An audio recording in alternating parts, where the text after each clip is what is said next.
Sa lahat ng mga kapatiran na narito at tumutunghay, hayaan niyo po na i-welcome ko po kayo. Purihin ang Pangdiyos sa pagkakataon nito na tayo magkakatipon-tipon virtually sa isang pananambahan na kung saan ay tataas po natin ang pangalan ng ating Diyos na buhay. Tunay nga mga kapatid, wala nang ibang pangalan kundi ang pangalan lamang ng ating Panginoong Diyos. Para sa mga kapatiran po natin na narito sa Bahrain, gayon din sa mga kapatiran magmula sa BCF Dubai, BCF Bohol at BCF Taytay, welcome rin po. Ihanda po natin ngayon ang ating mga sarili sa isang panalangin. Tayo po yung manalangin. Ama, nagpapasalamat po kami dahil sa kayong Diyos na sumama sa amin sa buong sanlinggo na kung saan ay binigyan niyo po kami ng wisdom, binigyan niyo po kami ng kalakasan, ginabayan niyo po kami sa aming mga paglalakbay, maging sa mga pagkakataon na kailangan po namin ng wisdom na nagmumula sa inyo, hindi niyo po ipinagkait ito, kundi malaya niyong ibinigay. Nagpapasalamat rin po kami, Panginoon Diyos, sa ilang mga challenges na maaaring pinagdaanan ng sino man sa amin. Nakita rin po namin na kayo ay Diyos na hindi nag-iiwan, kundi tapat kayo sa inyong pangako na hindi niyo po kami iiwanan. Hiling po namin, Panginoon Diyos, sa saliksikin niyo po ang mga puso namin at sa anumang kasalanan na nagawa namin laban sa inyo, maging sa mga bagay na ninanais niyo pong gawin namin, ngunit hindi kami nagkaroon ng lakas sa loob na gawin at sumunod sa inyo, na mayroong tahasang pagsuway, Panginoon Diyos. Panginoon Diyos, patawarin niyo po kami. Even for the sins of which we are not aware of, Panginoon Diyos. But those are offenses na hindi niyo tinatanggap dahil sa ito yung mga kasalanan. Father, patawad rin po. Tulutan niyo po, Panginoon Diyos, na sa pagkakataon ng aming pagsamba ay masamba po naman kayo sa Espiritu at sa katotohanan. At hayaan niyo po, Panginoon Diyos, tanggapin niyo po ang pinakamataas sa papuri na naangkop lamang para sa Diyos na nag-iisa. Salamat po, Panginoon Diyos, sa pangalan po ng aming Panginoon Jesus. Amen. Join us and let's worship Jesus together in spirit and in truth. Hallelujah, hallelujah. Yes, Jesus, we welcome you in this place.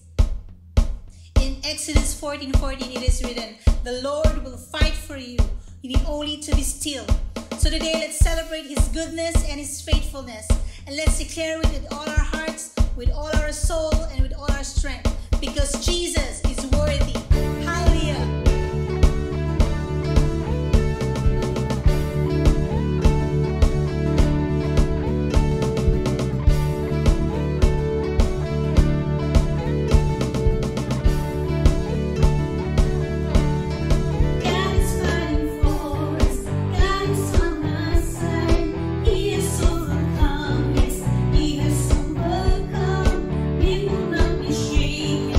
We will not be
whatever battle you may have right now, He will never leave you nor forsake you.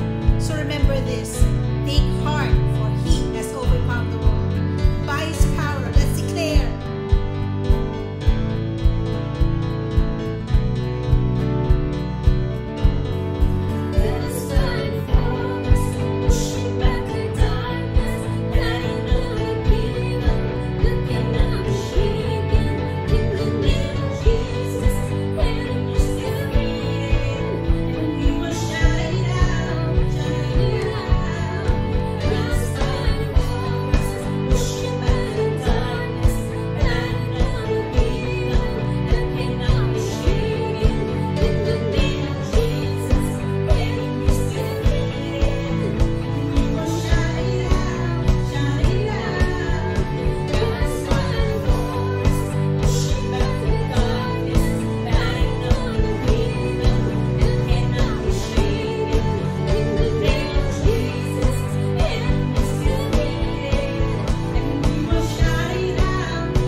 Thank you, God, for this day, for your blessing, for your wisdom and guidance, your forgiveness, for giving us Jesus. We praise you and glorify you, God.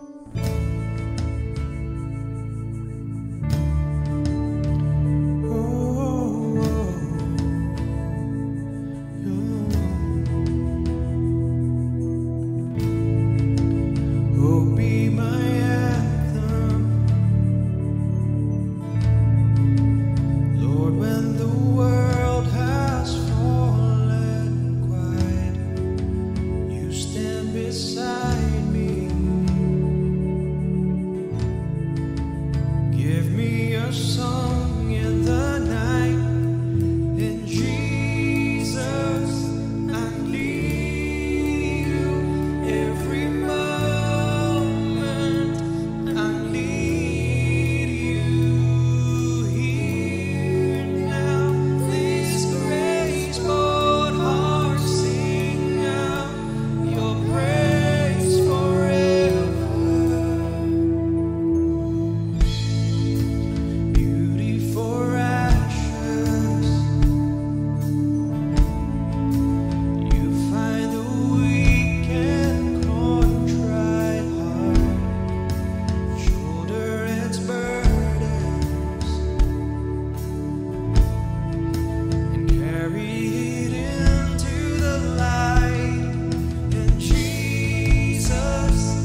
Ang inyong mga salita, Panginoon Diyos, ay lampara para sa aming mga paa at ito ay ilaw para sa aming daanan. Hayaan niyo po, Panginoon Diyos, tanggapin po namin ang inyong mga salita na ipapahayag, magsilbi itong pagkain sa aming kaluluwa. Hayaan niyo po, Panginoon Diyos, na lumago kami patuloy sa pamagitan ng pagsunod sa inyong kalooban.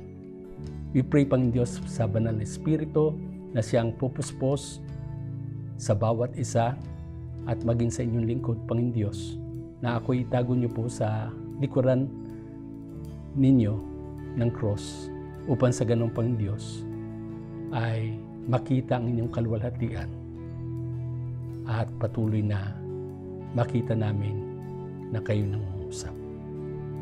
So ihandaan niyo po, Panginoon Diyos, ang aming mga sarili. In Jesus' name we pray. Amen. Akin po babasahin ang bahagi ng salita ng Diyos sa Pilipos, Kabanatang 3, sa ikalimang bahagi ng verse 4 hanggang sa verse 14. If someone else thinks they have reasons to put confidence in the flesh, I have more. Circumcised on the 8th day of the people of Israel, of the tribe of Benjamin, a Hebrew of Hebrews, in regard to the law, a Pharisee. As for zeal, persecuting the church. As for righteousness, based on the law, faultless. But whatever were gains to me, I now consider loss for the sake of Christ. What is more, I consider everything a loss because of the surpassing worth of knowing Christ, Jesus my Lord, for whose sake I have lost all things. I consider them garbage, that I may gain Christ and be found in him, not having a righteousness of my own that comes from the law, but that which is through faith in Christ, the righteousness that comes from God on the basis of faith. I want to know Christ, yes, to know the power of his resurrection and participation in his sufferings, becoming like him in his death, and so somehow attaining to the resurrection from the dead. Not that I've already obtained all this or have already arrived at my goal, but I press on to take hold of that for which Christ Jesus took hold of me. Brothers and sisters, I do not consider myself yet to have taken hold of it. But one thing I do, forgetting what is behind and straining toward what is ahead, I press on toward the goal to win the prize for which God has called me heavenward in Christ Jesus.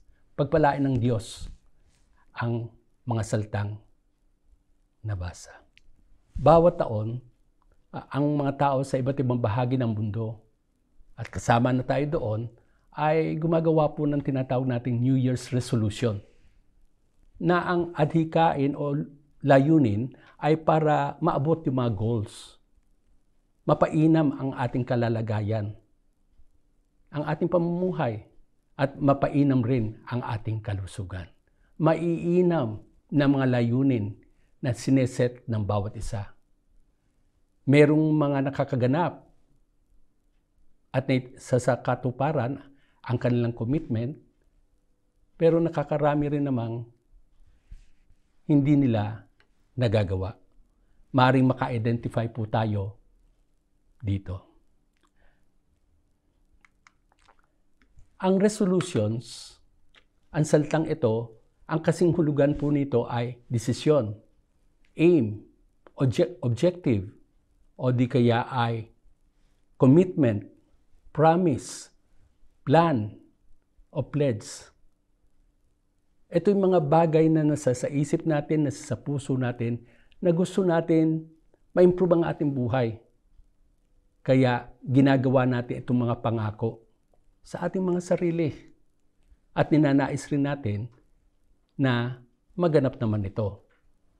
Ayon sa website ng Discovery Happy Habits, itong taon, yung mga New Year's resolution na ginawa, ayon sa isang survey na ginanap, ay meron pong tatlo ang kumbaga first, second, and third na mga New Year's resolution. 50% ng mga taong na-interview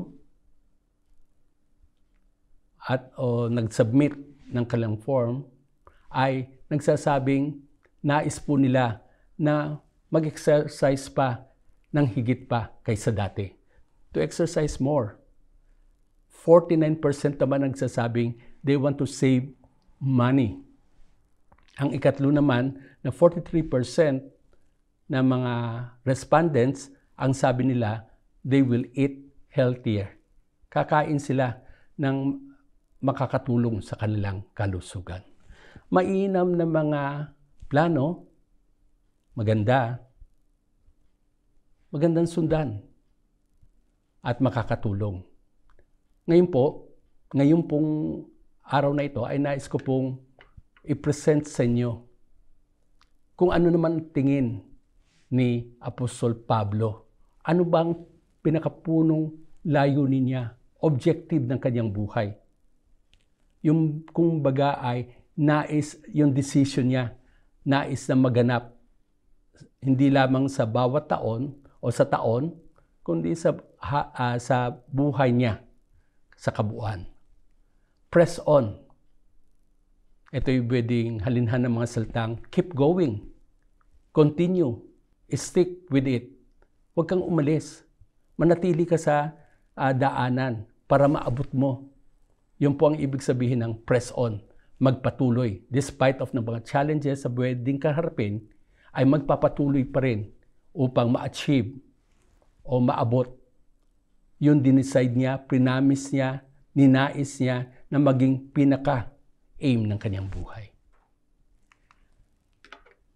Nahahati po ang ating pag-aaral sa dalawang main points. Una, Paul chose Jesus Christ over his own gains.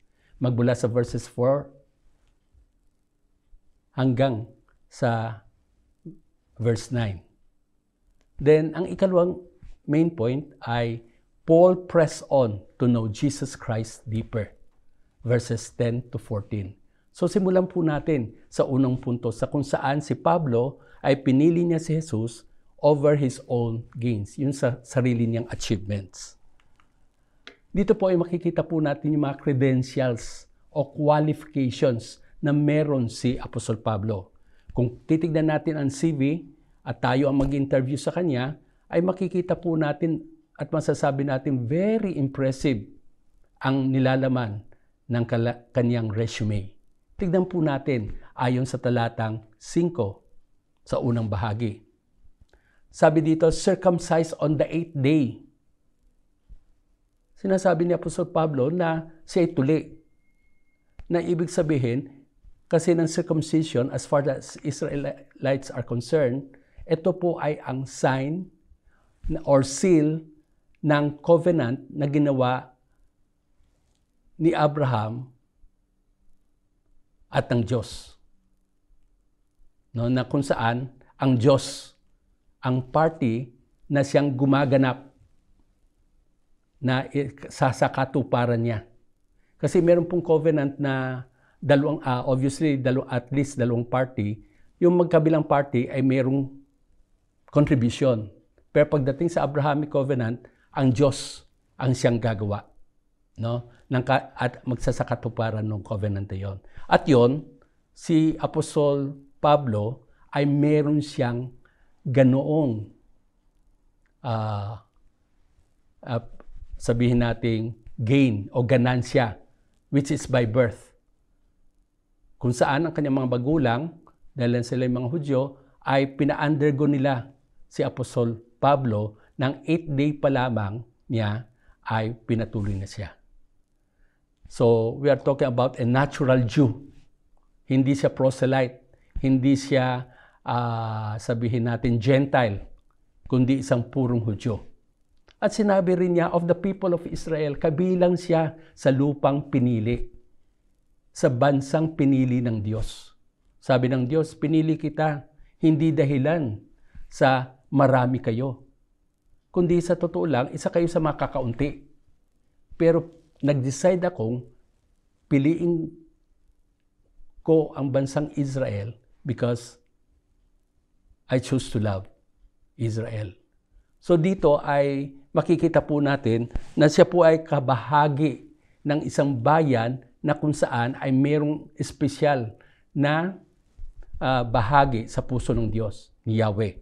Then sabi rin niya, siya ay tribu ng Benjamin. At pagdating sa tribu ng Benjamin, ay naroon ang ilan malalaking mga tao na nanggaling magmula doon. Nariyan si Ehud na naging deliverer upang iligtas ang Israel magmula sa Midian. Andyan si Saul na sa unang bahagi ng kanyang pagiging hari ng Israel ay ginamit ng Diyos in many exploits at naging deliverer siya. Although we know at the latter part ay hindi siya sumunod sa Diyos, naging disobedient siya. At nariyan rin si Esther na bagamat hindi militarily o sa physical na strength ginawa ang pagliligtas sa pagdi-deliver ng mga kababayan niya, ginamit naman niya yung political, if I may say, insight na kapamaraan ng pagdidil doon sa hari na asawa niya upang makuha niya ang deliverance para sa kanyang mga kababayan. At sabi niya, a Hebrew of Hebrews. Sabi ng isang komentarista, it means na kanyang mga magulang, both are Jews. Puro, no? Hindi mistiso.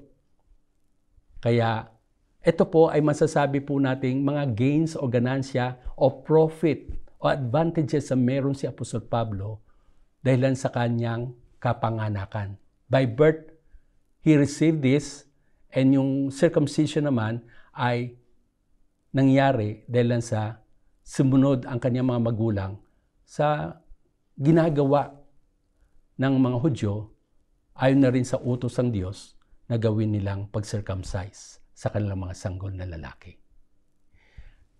At kung titignan naman po natin, ano naman po ang ganansya na meron si Apostol Pablo hinggil sa mga gawa niya? Pansinin naman natin ito sa verses 5b to 6. Ang sabi niya, in regard to law, a Pharisee. Kung pag-uusapang kautusan, siya daw ay isang Pariseo. Ang isang Pariseo po ay isang religious teacher. Sa panahon na yon, prior to Jesus Christ, ay mga nire-respeto ang mga ito, pero nag-degenerate po itong grupong ito na kung saan ay sumusunod sila doon sa kautusan, hindi lamang ni Moses, kundi kautusan rin ng mga na interpretasyon o bunga ng pagpapakahulugan ng mga rabbi. No, meron dalawang school of thought doon. At sabi niya, keeper siya. Hindi lamang siya keeper of the oral law and the so-called traditional law and the written law. Siya rin ay nagtuturo. So kumbaga ang posisyon niya ay may kataasan. O kung sabihin natin, mataas sa society na iyon. Pag sabi naman niya, pag as for zeal, persecuting the church. Dito naman po pinapakita yung init or enthusiasm na meron si Pablo patungkol sa kanyang relihiyon, yung Judaism. To a point na humingi nga siya ng papel para pahuli yung mga Hudyo na tumiwalag sa kanila at sumunod doon sa kaunawaan na itinuturo ng ating Panginoon. Yun ay mga hinuli niya at dinala niya sa Jerusalem para maipakulong. Yun ang intensyon niya, no? Pero in between may nangyari. Siya ay nasumpungan ng ating Panginoon. So dito ay makikita natin na gayon lamang ang karubdob ng kanyang damdamin na kasilos niya na pagdating sa Judaism, sa kanilang kinalakhan relihiyon, ay handa siyang mag-persecute ng mga hindi kahawig nila o hindi mga sumasamba o naniniwala sa Judaism. Patapos nun sabi niya, as for legal righteousness, faultless. Wala daw makikita sa kanya anuman puwing o anuman dumi o mahuling kakulangan sa kanya. Perfecto siya. Kumbaga kung report card ito, 100% siya pagdating sa pagsunod sa kanyang paniniwala sa Judaism. So, kung ang kaligtasan lamang ay base sa gawain, ay naniniwala ako na siyang nangunguna sa klase, siyang una na makakarating sa langit. Kaso, hindi.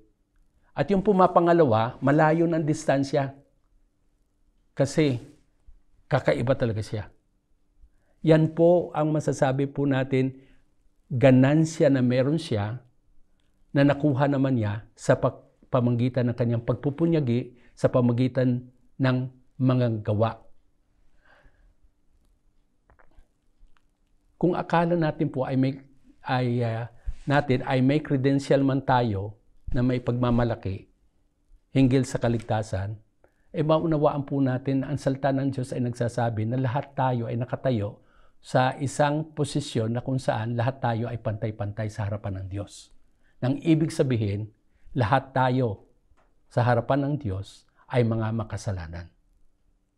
At yun ay maliwanag na sinabi ni Apostol Pablo nang eventually sa isang natatanging pamamaraan ay kinatagpo siya ng Panginoon Hesus sa daan sa Damasco.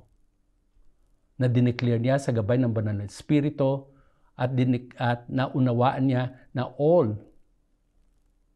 men are sinners.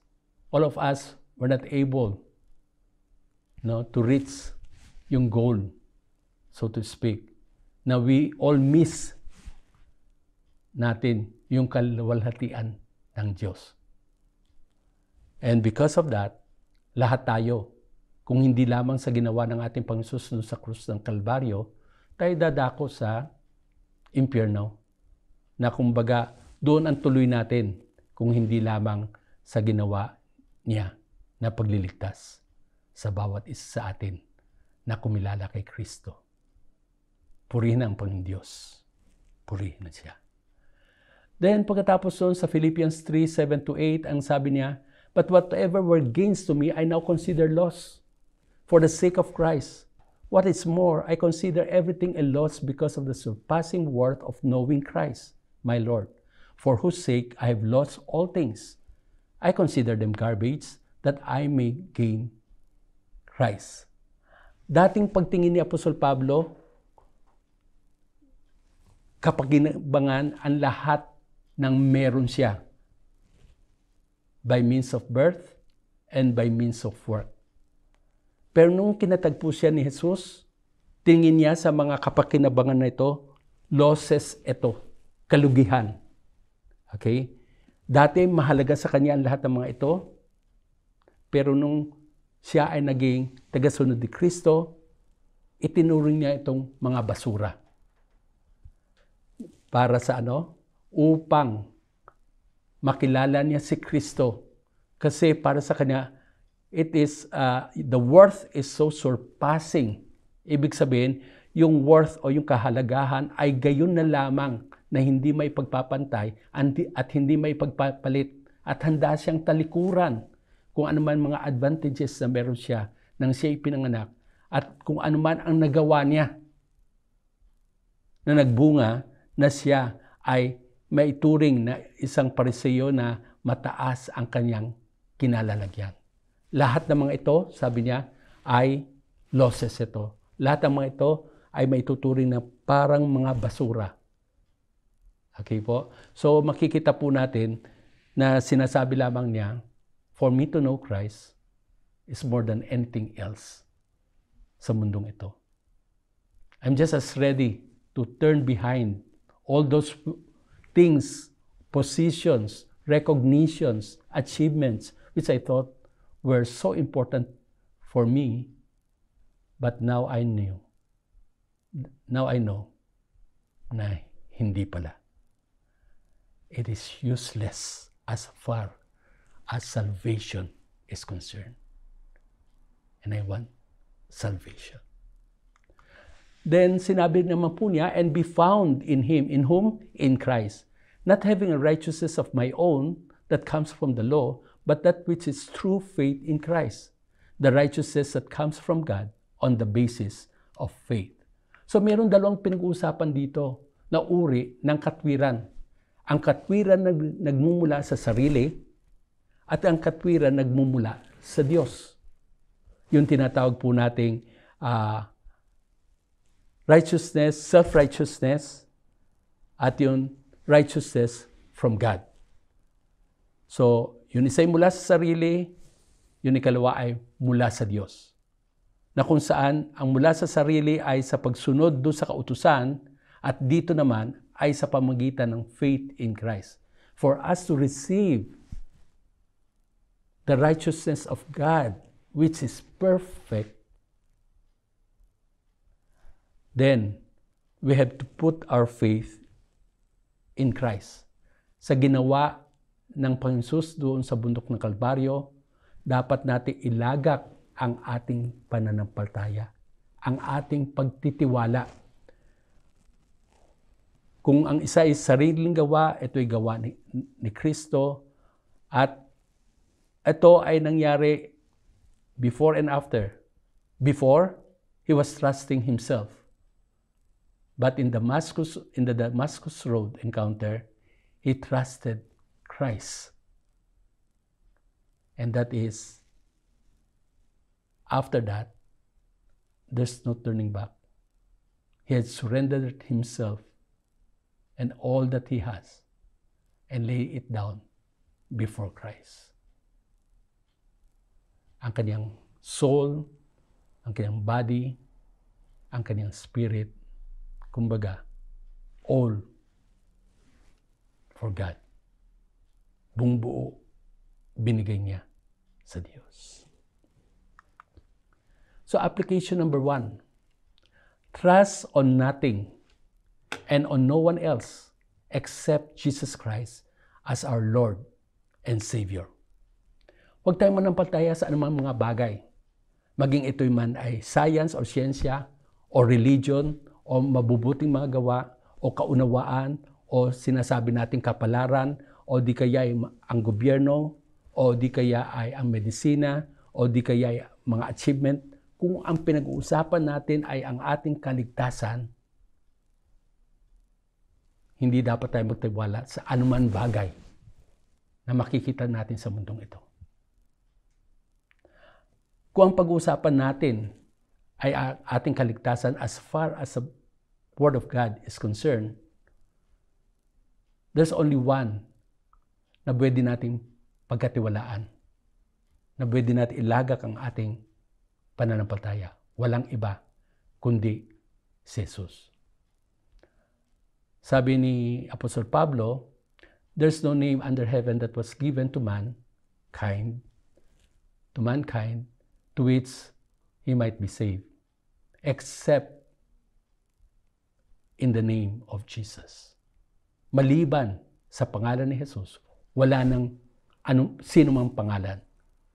Ibig sabihin dito, hindi tayo pwede maglagay ng ating pananampalataya sa as far as salvation is concerned para sa sino man santo o santa na ituro sa atin noon na dapat nating pag-alayan ng mga panalangin. Hindi rin sa sino mang Christian leaders, no matter how good they are still human beings like us. They are also sinners. Yung nga lang, sa biyaya ng Diyos, ligtas. Pero hindi pa rin perfecto. Dahil there's no perfect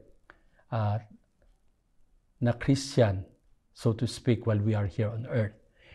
No matter how respected a man or a woman is in their specialized field, hindi natin pwedeng paglagakan ng ating pananampalataya para sa ating ikaliligtas. Except dun lamang kay Kristo na napako sa krus on the first Good Friday, na sa ikatlong araw ay nabuhay na muli.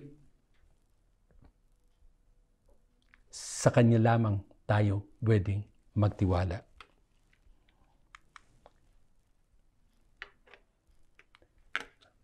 Ang ibang Kristiyano po, maaring ang ilan sa atin, lalo na nung maaring bago pa lang tayo sa pananampalataya at baby pa lang tayo, interesado kay Kristo, ang interest natin kay Kristo ay bilang tagapagligtas lang natin.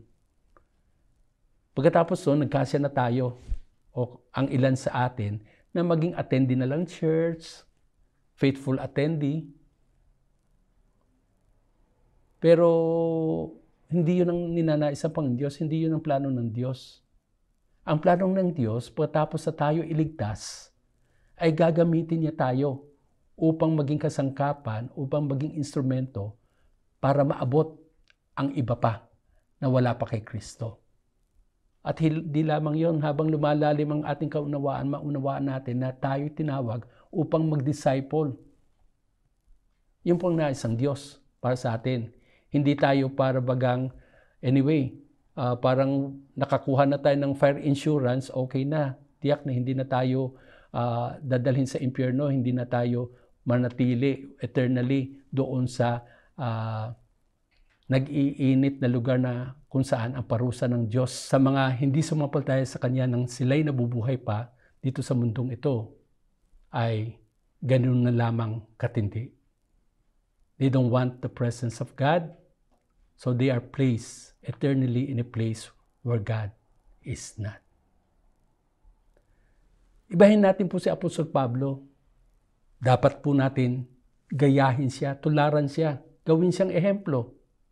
Tingnan natin kung anong ninanais niya pagkatapos ng siya'y maligtas.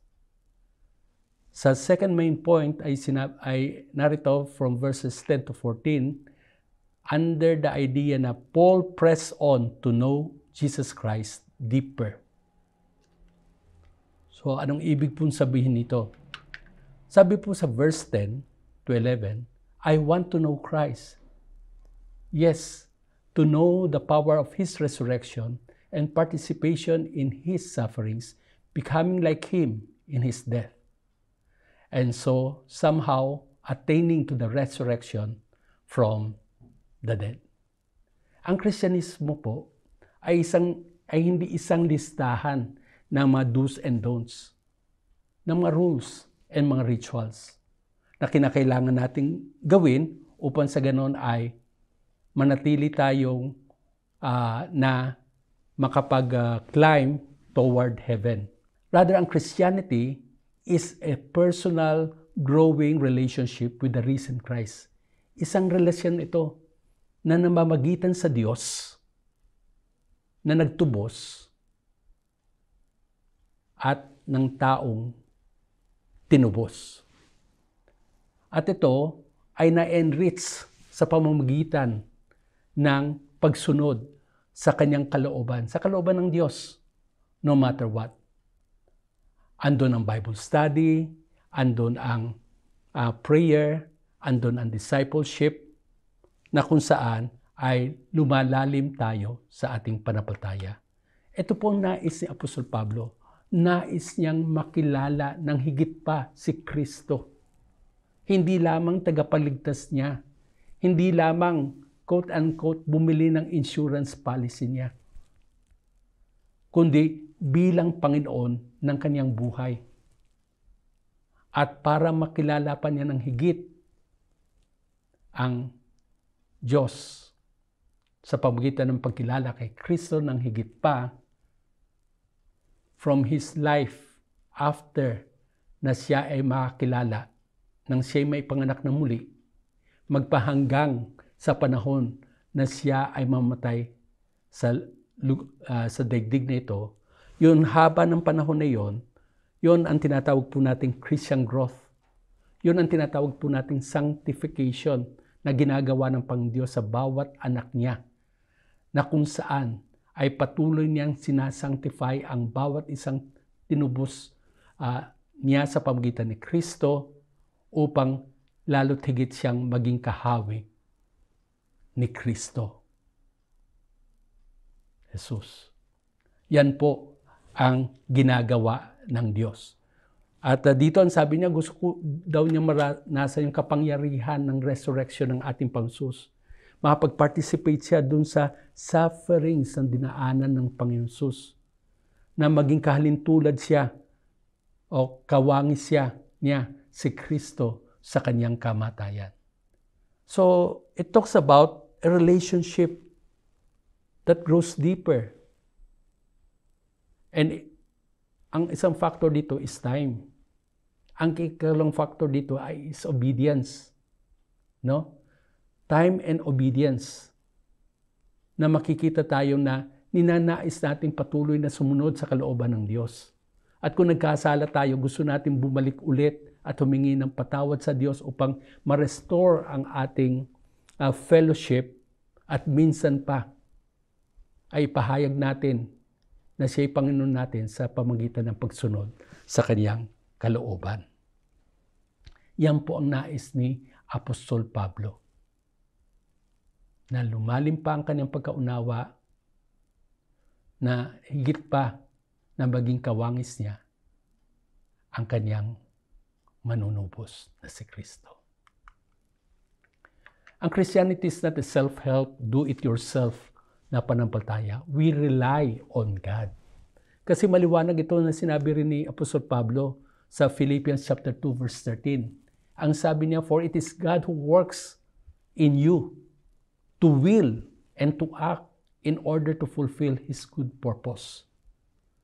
Ang Diyos ang siyang gumagana. Ang Diyos ang nagwo-work out sa atin in such a way na yung will natin ay ugmumga doon sa will ng Diyos. At hindi lang tayo mag-will ng tama, naisin natin ang tama na gawin, kundi ay mag-act rin tayo upang sa ganun na ay ma-fulfill yung noble purpose, yung good purpose sa meron ng Diyos sa bawat isang anak niya na tinubos. Ano yung ibig sabihin nun? Bawat isa sa atin bilang anak ng Diyos na natubos, meron siyang personal na plano na dapat natin tahakin. At ito'y mangyayari lamang sa pamagitan ng ating pag-submit sa Diyos Espiritu Santo, God the Holy Spirit. Kasi ang sabi rin ni Paul sa Ephesians 5:18, do not get drunk on wine, which leads to debauchery. Instead, be filled with the Spirit. Alam po natin ang isang lasing, kapag siya'y control ng espiritu ng alak, hindi niya alam ang ginagawa niya. In a sense, ang control ng will, ang control sa mind, ang may hawak noon ay yung espiritu ng alak. Kaya nga nagugulat siya pagkatapos sa mahimasmasan siya o sa kinabukasan na, nagawa ko yon, na hindi naman niya maalala na kung ano nangyari, but because he was under the power of the spirit of wine. Sabi ni Apostol Pablo, wag. Bagkos, magpapuspos kayo sa Espiritu ng Diyos. Ang isa sa ministeryo ng Banal na Espiritu sa lahat ng mga manampalataya ay walang iba kundi yung tinatawag nating pagpupuspos. Infilling. No? Infilling. Na kung saan ay control tayo ng Espiritu ng Diyos. In that sense, ay nagagawa natin ang karaniwan ay hindi nagagawa ng tao, yun ay mangyayari lamang kung tayo'y magpapasailalim sa control niya. Magpapasailalim sa lordship ng ating Panginoon Jesus, magpapasailalim dun sa tinatawag nating kapangyarihan ng Banal na Espiritu. Kasi ang isang manampalataya pwede mag-resist, umayaw, patigasin ang kanyang will, so to speak, hindi sundin ang Banal na Espiritu. And in those times, at those moments, ay disobedient na mga anak tayo ng Diyos. So, ang sinasabi dito, magpapuspos. Kapag tayo napuspos ng Banal na Espiritu, we would will and act to fulfill ang kalooban ng Diyos. Na purposes na inihanda ng Panginoon Diyos para sa atin na ating sundin, tahakin, ganapin bilang pagsunod sa Kanya. So nakikita po natin, not self-help, not do it yourself. It is God who is doing that. Kapangyarihan ng Diyos ang gumagawa noon sa buhay natin as we allow Him to move in us. Tingnan po natin mga kapatid ang ilan mga talata na nagpapahayag ng pagiging kawangis ni Kristo. Pagiging more like Christ. Naalala niyo po ang ating Pastor Boots ay nabanggit niya yung tungkol sa yung mga manampalataya na sa Antioch ay tinawag sila for the first time na Christian. Naalala niyo po yun, no? Na kung saan sinasabi, little Christ. Ang Christian is a little Christ, a follower of Christ. Okay? Now, ngayon, pag sinabi mong follower of Christ, we are talking about mga mananampalataya na kung saan ang wangis si Kristo ay nakikita sa Kanya dahil sa pagsunod nila sa kalooban ng Diyos. At yun ang primary motive nila, yun ang default nila ngayon na sila'y control ng Espiritu ng Diyos in the good sense, in the best sense of the word. Na kumbaga, ang isang Kristiyano na hindi puspos ng banal na Espiritu will not be the most effective Christian. Hindi magagamit ng Diyos at that particular moment. So itong Christ-likeness, anong ibig sabihin noon? Kawangis si Kristo. Sabi ni Apostol Pablo, I followed the example of Christ. Sinong ginagawang ehemplo ni Apostol Pablo sa kanyang pamumuhay Kristiyano? Si Kristo. Anong ginagawa ni Kristo sa ganitong kalalagayan? Yun ang gagawin ko. Anong natutuhan ko sa Kanya sa pamagitan ng pagtingin sa salita ng Diyos? Okay, itong ginagawa ng Panginoon sa ganitong mga pagkakataon, yun rin ang gagawin ko. I follow the example of Christ. Yun ang sabi niya sa mga kapatiran sa Korinto. Then, si John the Beloved, ang sabi niya sa kanyang unang liham, chapter 2, verse 6, whoever claims to live in Him, in Christ, must live as Jesus did. Ikaw na nagsasabing tagasunod ka ni Kristo, ikaw na nagsasabing ikaw ay namumuhay na kasama ni Kristo. Okay, pakita mo yan. Ang prueba. I-prove mo yan sa akin. Anong ebidensya mo? Kung ebidensya mo ay ang pamumuhay mo ay kahawig o kapareho ng buhay ni Kristo, then totoo nga, ikaw ay namumuhay kay Kristo. Isang pagkakataon for us to check ourselves. Namumuhay ba tayo ng katulad ng pamumuhay na ginawa ni Kristo sa loob ng so many years, about 33 years, sa balat ng lupa? 3 years, the last 3 years with His disciples, na kung saan nakasama siya nila, at matamtaman nakikita niya siya nila sa maraming pagkakataon na doon ay nanalangin, na doon ay nagpapagaling, na doon ay nangangaral, na yung pamumuhay niya ay hindi pwede ba question dahil sa kanyang katapatan sa Diyos Ama na nagpadala sa kanya. At the same time, Diyos siya. Human nga siya, pero wala siyang kasalanan. Perfect human. Na siya lamang may taglay noon. Okay? Now, pagdating naman sa sinabi naman ni Pablo do sa same letter na pinag-aaralan natin sa Philippians chapter 2 verse 5, ang sabi niya, in your relationships with one another, have the same mindset as Christ Jesus. Anong ibig sabihin dito? Sa inyong pakikipagrelasyon sa isa't isa, sabi ni Apostol Pablo sa mga kapatiran sa Filipos, sabi niya, magkaroon kayo ng same mindset katulad ni Kristo. Ano yung mindset ni Kristo? Mapapansin natin yon sa Kabanatang 2 ng Filipos. Yung pagiging mapagkumbaba niya. Siya ay Diyos pero hindi niya pinag-iitan, in a sense, ang kanyang posisyon. Alam niya kung sino siya. And yet bilang anak ng Diyos, nag-submit siya sa kalooban ng Diyos Ama. Hindi siya nagmamaktol, kundi bukas loob. May pagpapakumbaba. Nagsubmit siya. Ang sinasabi naman niya sa mga kapatiran sa Filipos, yung prinsipyong yan, ganyang mindset na yan, na meron ang ating Panginoon, dapat makita sa inyong pagkipagrelasyon sa isa't isa. Kasi kung hindi, ano man sabihin ninyo, ay hindi nyo mapapaniwala ang karamihan o ang lahat na kayo namumuhay katulad ni Kristo. Na si Kristo ay nasa inyong puso, nasa inyong buhay, kung wala namang pagpapakumbaba sa isa't isa.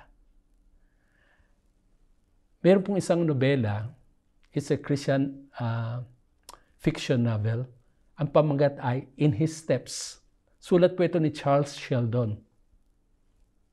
At ito ay tungkol sa kung saan ang isang church, ang pangalan ng church ay First Church, ay nag-decide patapos na sila ay mapuntahan ng isang pulubi na humihingi ng tulong, na siya dumalo sa worship service at meron siyang mga bagay na pinahayag. And it turned the church upside down. Na eventually at the end, sa kwentong yaon, magmula sa pastor hanggang sa mga manggagawa ng iglesyang yaon, they had covenanted themselves na bago gumawa ng isang desisyon, they will always ask, what would Jesus do in such a situation as I'm confronted now with? Anong gagawin ni Jesus sa ganitong uri ng mga pagkakataon na kung saan ako'y nasa ganong kalagayan? At pag nalaman niya, na-impress sa kanya kung ano, ayon sa salita ng Diyos, ayon rin sa maaaring counsel ng ilang mga nakakatanda sa pananampalataya, no matter how costly ang magiging bunga nito, handa sila because they are committed to do what Jesus would have done in the first place if He's alive sa ganun sitwasyon. And I encourage you na basahin niyo po yun. I was a young Christian nang aking binasa ito. I have a book like that. At ngayon ay sa website o pwede niyo i-google In His Steps at mababasa niyo po ang kwentong yaon. What would Jesus do? Sa Resource Center, di po ba, mayroong mga binebentang produkto, WWJD, kung naalala niyo po yun. At maaaring nakabili na po kayo noon. Pwede niyong ulitin, basahin yon novel na yon, to refresh, to be challenged by it also. Application number 2, know and experience Jesus Christ deeper through obedience. Ibig sabihin nito, para makilala niyo pa ng higit pa, ng mas malalim, ang ating Panginoon, ang ating manliligtas at ang ating Panginoon in a deeper way, sumunod tayo sa Kanya. Paano tayo susunod? Alamin natin ang Kanyang salita. Kasi anong susundan natin kung hindi natin alam kung anong mga sinabi niya, kung anong mga tinuro niya? Di po ba? So it is through obedience. So nawa hindi tayo, alam niyo po, ay meron pong ako nabasa na ang banggit ay ganito. Ito ay sa kapanahunan ng Wesley, mga Wesley brothers. And if I'm not wrong, it was John Wesley ang nagsabi ng something to this effect.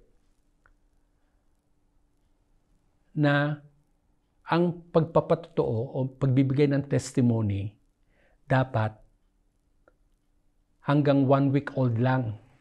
Ibig sabihin, hindi ka magpapatotoo ng mga dati ng mga naipatotoo mo na.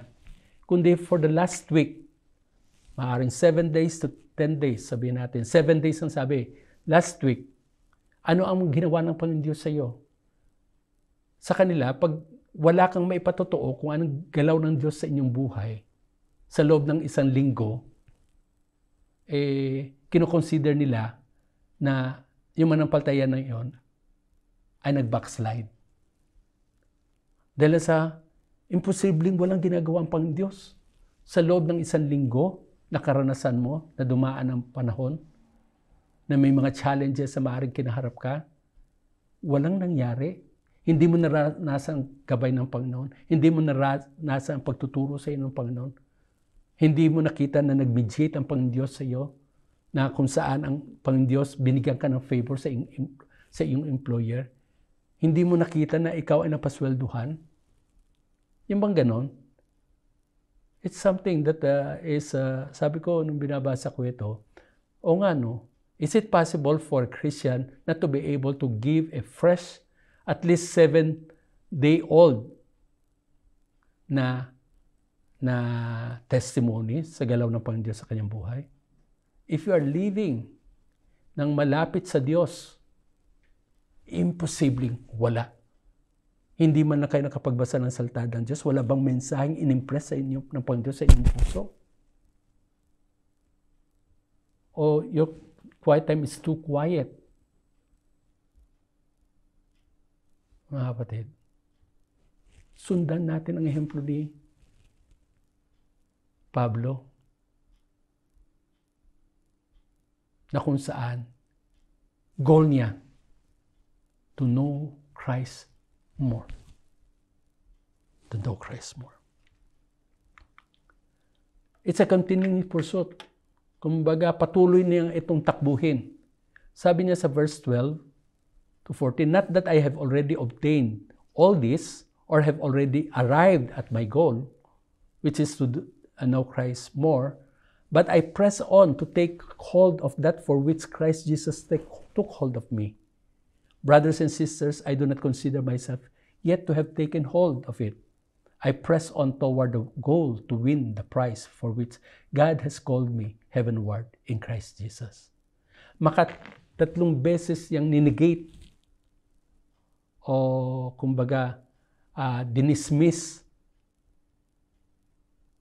kung ano man claim na kumbaga hindi pa niya naabot yung goal. Pero nagpapatuloy siya, I'm on my way. I'm in the right track. I'm pursuing Christ, knowing Him. But there's no end to know Christ. Within the lifetime na bibigay sa atin ng Panginoon Diyos, let it be that we will grow deeper and deeper. And as we know Him deeper and deeper, then we will love Him better. Ganun naman po yun, di ba? Ang pagsasama mag-asawa, habang tumatagal ang panahon, ay lalo nagiging in love sa isa't isa. Bakit? Kasi mas kilalain niya na niya nang higit pa kaysa noong boyfriend-girlfriend pa lang sila o yung first 5 years lang ng pagsasama nila bilang mag-asawa. Habang tumatagal, lalo't higit na andun ang commitment sa isa't isa ay gayon na lamang. They love deeply each other. At yun ang karanasan ng ating Apostol Pablo in relation kay Kristo na kanyang Panginoon. I press on. I keep on. Tuloy-tuloy ako. Yes, kung minsan humihina, pero tuloy-tuloy pa rin ako. It's a continuing pursuit. So, makikita po natin, sabi niya, I'm running, I'm not turning back. I keep on sa aking buhay Kristiyano. And this is sanctification. At ang gumagawa nito is the Holy Spirit that is in us, who is in us, to the degree that we allow Him to lead us and fill us. And I tell you, it's so exciting to live under the power of the Spirit of God because there's no way for us to live victoriously sa buhay Kristiyanong ito. Lalo na sa haba ng takbuhin, na binigay sa atin ng Pangdiyos sa ilan sa atin, tandaan natin, there's no way to live out the Christian life without the presence and the power of the Spirit of God. Yes, mga kapatid, alam niyo po yung bloodhound dogs?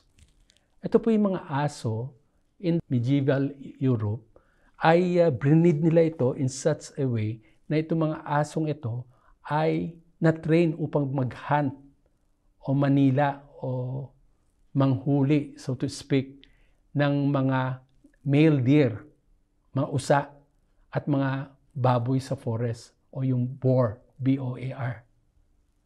Okay?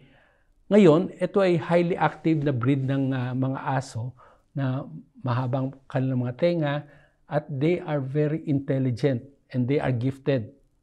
Meron silang sense of smell so na matindi in such a way na lalaman, natutukan o nakikip track ang isang tao o isang hayop na kanilang tinutugis. Ito pong mga bloodhound dogs nito ay ginagamit ito sa law enforcement and search and rescue.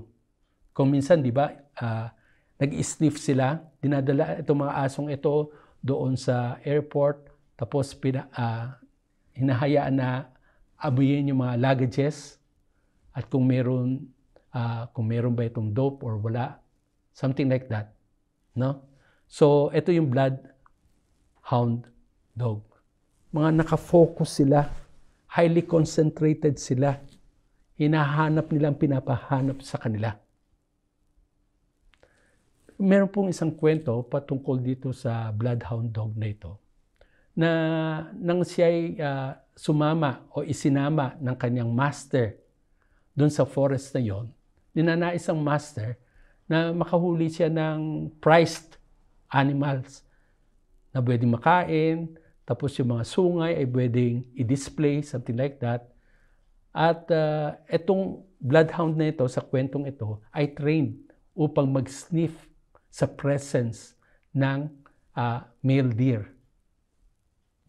So ang nangyari ay nakakita nga niya sa kalaliman ng forest at tinugis niya.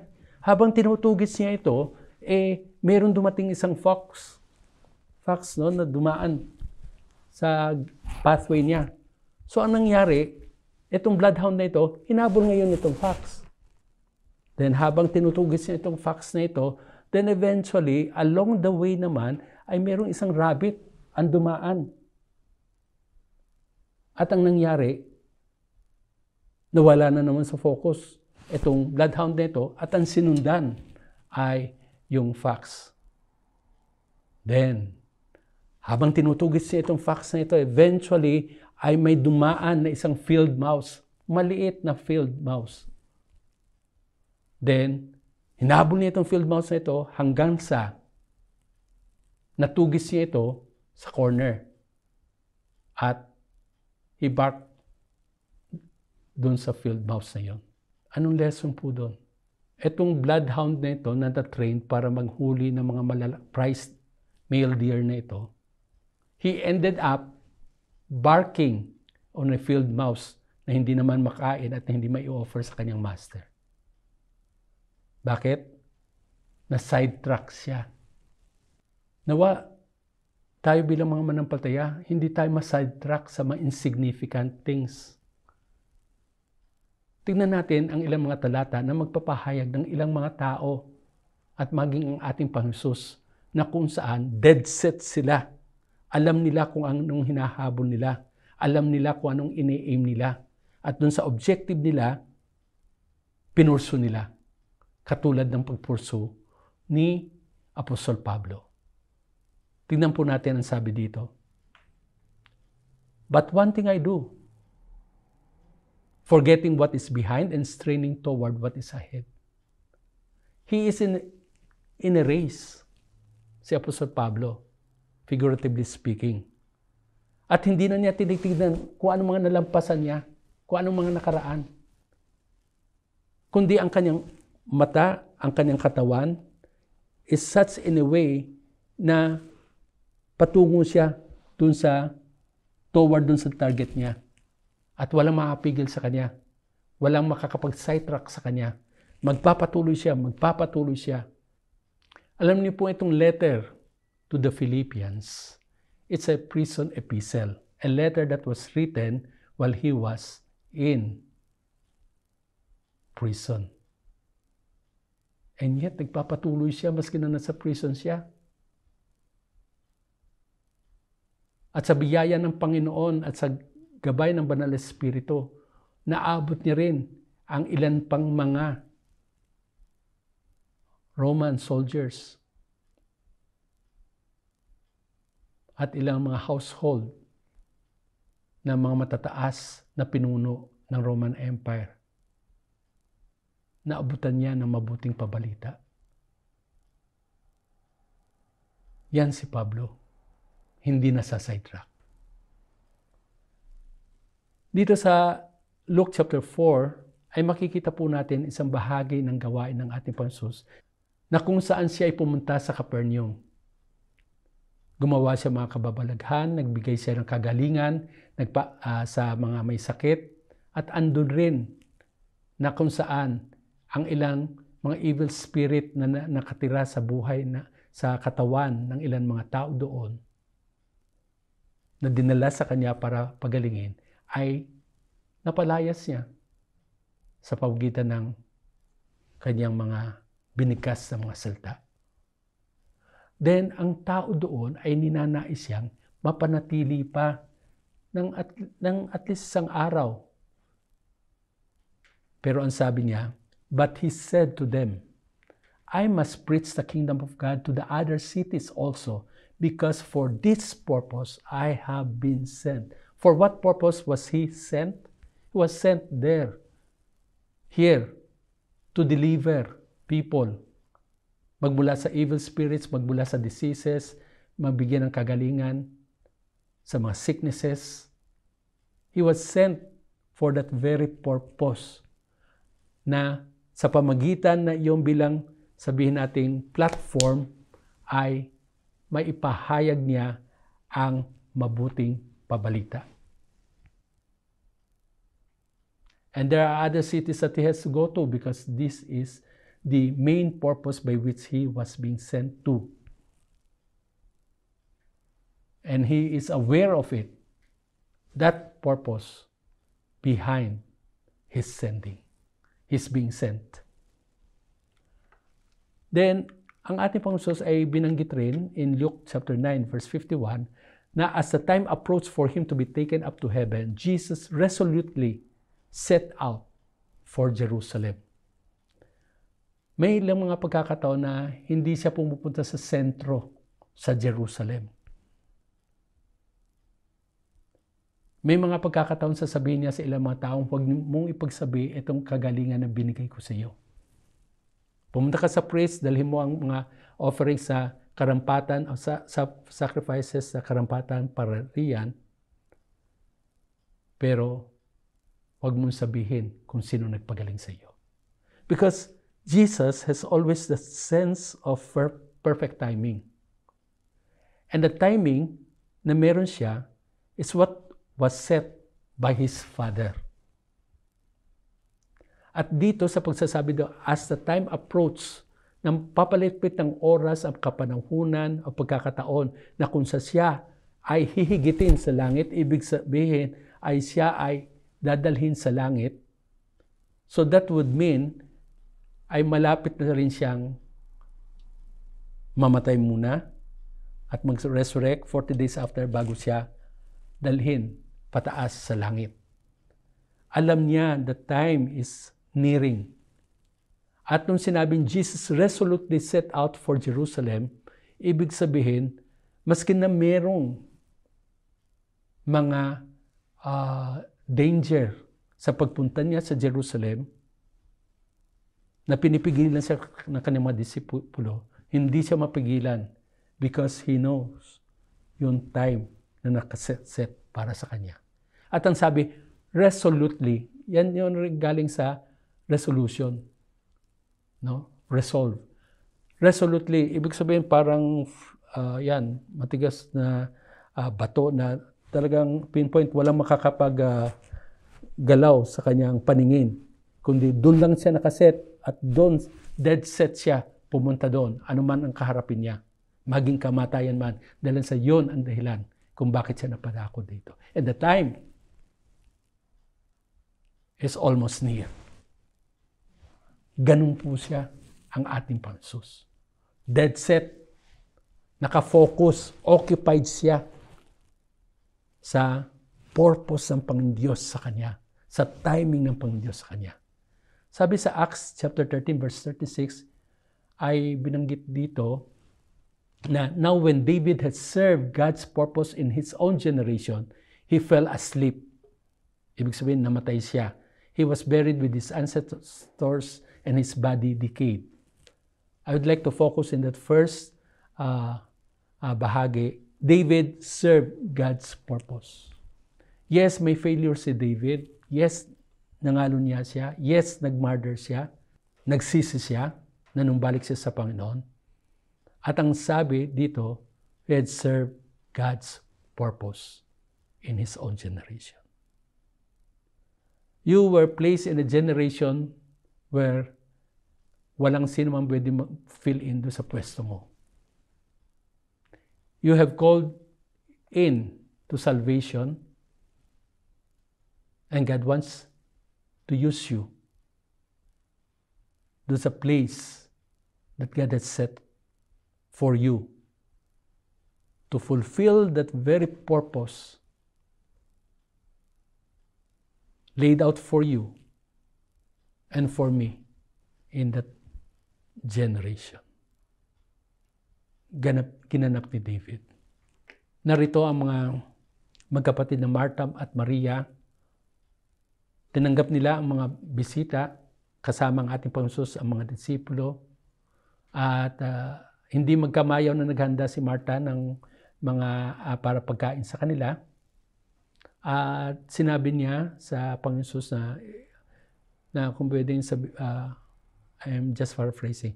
Pakisabi nga po, Master, na si Maria ay nakapatid ko ay patulungin niyo po muna sa kusina para matapos ko itong gawain. Kasi nakita niya ang kanyang kapatid ay naupo sa may paanan na kasama ng ibang mga disipulo na nakikinig sa itinuturo o sinasabi ng ating Panginoon. Sabi ng ating Panginoon Jesus sa kanya, Martha, Martha, you are worried and upset about many things. But few things are needed, or indeed only one. Mary has chosen what is better, and it will not be taken away from her. Ang sinasabi ng ating Panginoon dito, pwede naman ang mangyari, maghintay na mamaya ka na maghanda. Makinig ka muna, kasi itong mahalaga. At si Maria, napili niya ang better. Yes, you are serving us, kumbaga purihin kasag yung ginagawa, but Mary has chosen what is better. That only thing, only one thing. Hindi katulad noon, pinag-usapan natin na aso, bloodhound dog, sa kwento. Bawat dumating, na iba focus hanggang sa yung na-achieve niya, not work for his master. Hindi nga makain although ang field mouse sa kakain, no? Kaya lang magmula sa deer, sa male deer na kung saan ay pwedeng maging prey at ma-offer mo sa amo mo, ang nangyari ay isang field mouse lang na maliit. Ang nag-end up ka. Martha has chosen the good one, but Mary has chosen what is better. Tingnan natin naman sa buhay ni Esther. Andito ang kanyang uncle na nag-raise up sa kanya at siya pa nga naging courage sa sumama sa isang pageant in a sense na kung saan ay naghahanap kasi ng magiging asawa ang hari dahil lang sa na-dethrone yung kanyang asawa. Okay? At dito ay mayroong issue dito dahil lang sa may tao na may masamang budhi, may maitim na balak, na gustong puksain ang mga Hudyo na naroon sa kingdom na iyon. At nalaman ito ni Mordecai, ang uncle, at sinabi ng uncle na sabihin mo ito kumbaga sa hari. Itong sitwasyon ng ating mga kababayan. Yung maitim na balak na plano ng isang prinsipe niya laban sa Hudyo. Sabi ng kanyang uncle, "And who knows but that you have come to your royal position for such a time as this?" At sino makapagsabi ng posisyon na meron ka ngayon bilang queen? Itong royal position na iyon ay hinanda sa iyo ng Diyos para sa isang pagkakataon na kailangan. At ito na ngayon ang time na kailangan na kayo makipag-usap at gamitin mo ang iyong relationship sa iyong asawa para sa ikaliligtas sa mga Hudyo. Kaya nga, anong sabi niya? Sabihin niyo sa, uncle, sabihin niyo sa mga kasama dyan na mag-fast para sa akin at ako'y haharap sa hari. Kung kailangan mang ikamatay ko ito. If I perish, I perish. Sabi niya. Purposive. Nakaset ang mind. Gagawin ang kalooban ng Diyos. Yan pong si Apostol Pablo. Tayo po, bilang mga manampalataya, kumusta na tayo? Do we love God? Sabi sa Ephesians 2:10, fulfill God's purpose, for we are God's handiwork, created in Christ Jesus to do good works, which God prepared in advance for us to do. Merong inihanda pang Diyos na dapat natin gawin. Gawin po natin ito sa kapangyarihan ng Banal na Espiritu.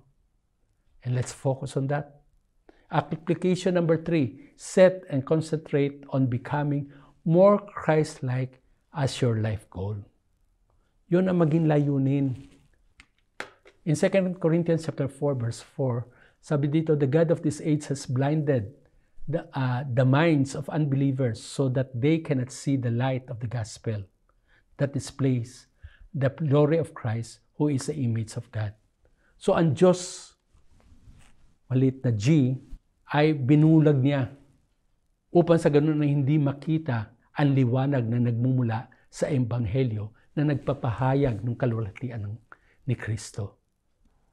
We were once blinded, but by the grace of God, we now see. Nakita na natin, binuksan ng Pangdiyos ang ating mga mata. Nakita natin ang biyaya ng Diyos sa pamamagitan ng Ebanghelyo. At dahilan doon, hindi ba nararapat na katulad ng sinasabi ni Paul sa Romans chapter 12 verse 1 na dapat nating ibigay ang ating o ipagkaloob ang ating mga katawan bilang mga haing buhay na karampatan na ating pagsamba dahilan na rin sa kahabagan ng Diyos. Sabi sa wikang Ingles, therefore I urge you, brothers and sisters, in view of God's mercy, to offer your bodies as a living sacrifice, holy and pleasing to God. This is your true and proper worship. Pero maraming manampalataya ang masasabi natin na itong karanasan. Ayon sa Proverbs 24:33-34, a little sleep, a little slumber, a little folding of the hands to rest, and poverty will come on you like a thief, and scarcity like an armed man. Kahirapan, ang kakulangan ay, kumbaga, ay lulusob sa iyo dahilan sa tatamad-tamad, hindi ginagawa ang dapat gawin, hindi tinutupad yung layunin na ninais ang Diyos at pinano ng Diyos na dapat nating i-fulfill. Awake and occupy. Be occupied sa gawain ng Panginoon Diyos. Makisama sa pag-extend ng kaharian ng Diyos. Patuloy na magpahayag ng mabuting ebanghelyo, na mabuting pabalita. Magpatuloy na mag-disciple upang mga disciples natin ay maging disciplers, upang more will be added to the workforce. Na there will be geometric increase, so to speak. Hindi arithmetic progression, kundi dadami, magmumultiply, katulad na nangyari in the early church. Magpatuloy po tayo doon. Kaya in this I'll end. Two more. Sabi dito ni Paul, there was a shout of victory. I fought a good fight. I've finished the race. I've kept the faith. Yan po ang testimony ni Paul. Bakit po? Kasi dead set siya. Nakafocus siya doon sa purpose ng Panginoon. Ginanap niya yon. At nakahanda ngayon siya na humarap sa Panginoon sa biyaya ng Diyos. Dahilan sa siya ay patuloy na papakontrol sa kapangyarihan ng banal na Espiritu. I believe strongly, constantly pursuing Christ-likeness through the infilling of the Holy Spirit will result in an ever-increasing practical holiness, expressing itself into God-honoring thoughts and actions. Ang patuloy na pag-pursue, pag-set ng goal na magiging more Christ-like sa pamagitan ng pag-infill ng Holy Spirit sa atin, ay magbubunga ito ng ever-increasing practical holiness na makikita sa kaisipan na God-honoring, sa aksyon na God-honoring. Ninanais ng Diyos na tayo ay maging kawangis ng Kanyang anak na si Jesus, na sumunod sa kalooban ng Diyos. What will then be your New Year's resolution? Based on the goal to be more Christ-like. Mainam yung New Year's resolution katulad ng there will be more exercise, tapos ay to eat healthier and to save more. Okay yan. Pero on top of that is being Christ-like pagkatapos sa makakilala sa Panginoon. To be more Christ-like. Yun ang layunin na dapat nating i-pursue. Katulad ng pag-pursue ni Apostol Pablo. Or would you rather inspect yung New Year's resolution kung meron man kayo? Kung hindi nyo na isama ito. At kung naisama nyo ito, you are on the right track. Pursue it with the help of God. Be filled with the Spirit of God. Let us pray. Salamat po, Panginoon Diyos, sa kapahayagan ng mga salita, sa galaw ng Espiritu ng Diyos, at sa pag-ngusap sa amin sa kapamaraan ng patuloy na isin namin na maging kawangis namin ang Panginoon Jesus. To your glory. Salamat rin po, Panginoon Diyos, sa mga matitipon na kaloob at ikapo na galing sa inyong mga anak na patuloy na nagtatapat sa bahaging ito para sa ikauusad pa rin ng inyong kaharian. In Jesus' name we pray. Amen at amen.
Jesus sa habang panahon, siyang aking patnubay, siya ang aking gabay, siya sa aking nagbigay buhay. Si Jesus ang katotohanan, si Jesus ang daan, siya ang aking Panginoon, magpakailan pa man.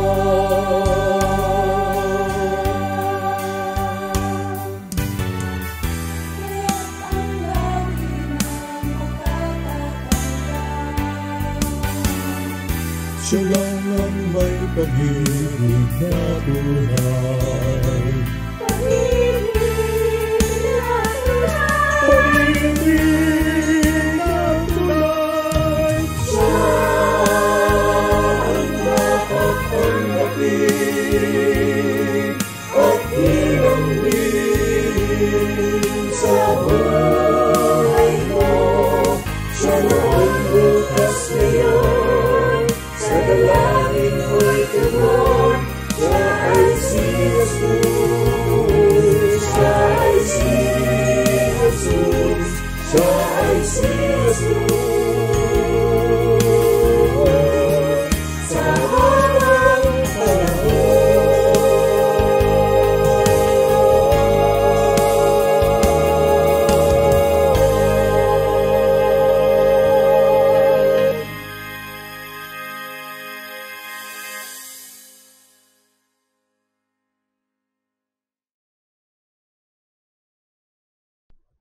Before we observe the Lord's table, ay hayaan po natin na mabasa ang salita ng Diyos magmula sa 1 Corinthians chapter 11. For I received from the Lord what I also passed on to you. The Lord Jesus, on the night he was betrayed, took bread, and when he had given thanks, he broke it and said, This is my body which is for you. Do this in remembrance of me. In the same way, after supper, he took the cup, saying, This cup is a new covenant in my blood. Do this whenever you drink it in remembrance of me. For whenever you eat this bread and drink this cup, you proclaim the Lord's death until he comes. So then, whoever eats the bread or drinks a cup of the Lord in an unworthy manner will be guilty of sinning against the body and blood of the Lord. Everyone ought to examine themselves before they eat of the bread and drink from the cup. For those who eat and drink without discerning the body of Christ eat and drink judgment on themselves. That is why many among you are weak and sick, and a number of you have fallen asleep. But if we were more discerning with regard to ourselves, we would not come under such judgment. Nevertheless, when we are judged in this way by the Lord, we are being disciplined so that we will not be finally condemned with the world. Let us pray. Ama, nagpapasalamat po kami sa pagkakataon na ito na pinalalahanin niyo po kami sa inyong mga salita na nararapat naming saliksikin ang aming mga sarili upang sa ganun pang Diyos, yung ninanais niyo pong gawin na pagpapala sa amin sa pag-aalala po namin ng gawain ito ay tunay na maranasan po namin instead ng judgment. Kaya nga lumalapit po kami, humihingi ng patawad sa inyo, nagsasabing kami hugasan niyo po sa aming mga kasalanan. At hayaan niyo po na tanggapin po namin ang pagpapatawad na meron kayo ayon sa inyong mga salita. Sa pangalan po ng aming Panginoon Jesus. Amen. Ang tinapay na ito'y sumasagisag sa katawan ng ating Panginoon Jesus na nabugbog, pinahirapan sa bundok ng Kalbaryo. Atin pong tanggapin ito bilang pag-aalala sa ginawa niyang sakripisyo sa atin.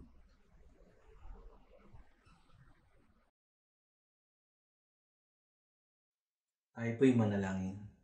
Nagpapasalamat po kami, dakilang Diyos, sa iyong kabutihan at katapatan. Sa oras na ito na aming inaalala ang kabutihan mo, ang pagmamahal mo, sa pagpapadala mo sa iyong anak na si Jesus dito sa lupa. Namuhay ng matuwid at walang kasalanan, at inalay niya ang kanyang buhay, ang kanyang katawan, tumanggap ng pasakit at mga parusa dyan sa krus ng Kalbaryo. At dahil dyan sa kanyang mga latay, kami gumaling ang aming relasyon po sa inyo, sa aming pananampalataya at pagtitiwala sa iyong dakilang ginawa sa aming mga buhay.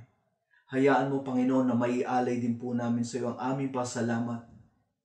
Kasabay niyan ang pag-alay ng aming mga buhay bilang buhay na handog na magamit mo sa iyong kapurihan at kami maglilingkod po sa inyo hanggang sa muli mong pagdarating dito sa mundong ito.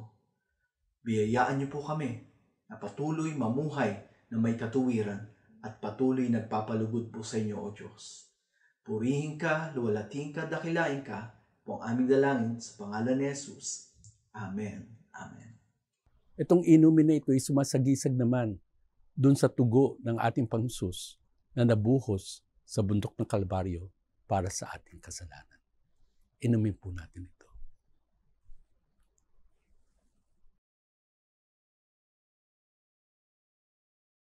Tayo po ay saglit na manalangin.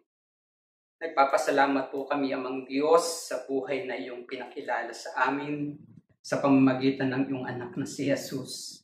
Ipinadala mo po siya sa amin upang kami ay maligtas sa tunay na kapahamakan. Ama, hindi po namin mahagilap kung paano po kami magpapasalamat na kaming mga makasalanan ay pagtuunan po ninyo ng pansin. Aming Panginoong Jesus, habang iniinom po namin ang alak o ang Diyos na ito, na siya pong sumisimbolo sa iyong dugo na ibinuhos po doon sa krus ng Kalbaryo. Kayo po yung pinakamainam na handog para sa aming mga makasalanan. Dahil sa inyong dugo at katawang nagkasugat-sugat, kami po ay napalaya sa kapangyarihan at kabayaran ng kasalanan.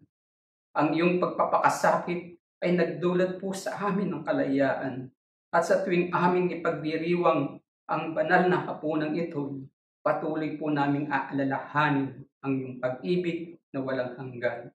Kaya tanggapin po ninyo, Panginoon, ang aming pinakamataas na papuri, pasasalamat, pagluwalhati sa tanging pangalan po ng aming Panginoong Yesus.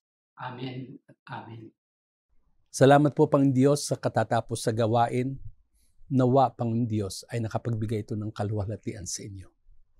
And we are thankful for giving us such a privilege to come together and worship you with one heart. At ngayon, ang pag-ibig ng Diyos Ama, ang biyaya na nagbumula sa Diyos Anak, ang papatnubay ng Diyos Espiritu Santo, ang sumabawat isa sa inyo, ngayon at magpakailanman. Amen.